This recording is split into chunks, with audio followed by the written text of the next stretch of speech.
नमस्कार दर्शक बंधु मु स्नेहा स्वागत करुच्छी आपण मानक आमर भिन्न एक ओडिया न्यूज चैनल को आमको सपोर्ट करने और आपण मानक पाखरे लगातार न्यूज पहुँचापी आम चैनल को लाइक सब्सक्राइब और मतामत कमेंट करूँ।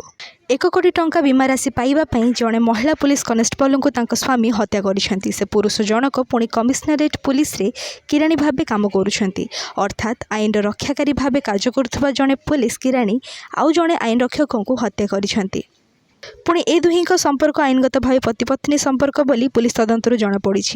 पुलिस तदंतर मिलता सूचना अनुसार हत्या होता महिला पुलिस कनेस्टेबल होती शुभमित्रा साहू।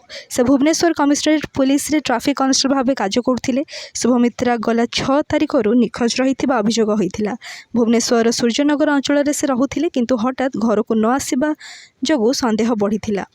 सूचना अनुसार शुभस्मिता पुलिस कमिशनरेट कार्य करुले एवं दीपक राउत को प्रेम कर विवाह करथिले। कोर्टे से माने विवाह पंजीकरण कर सूचना मिली।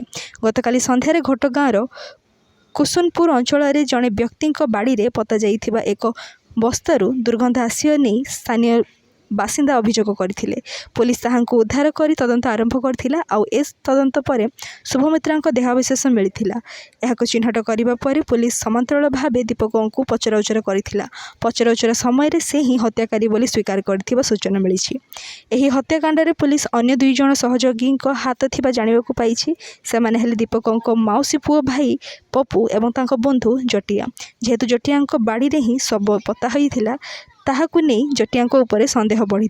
पुलिस पचराउचरा चली तदंत शेष हेले सविशेष सूचना दिज्व बोली कहुई।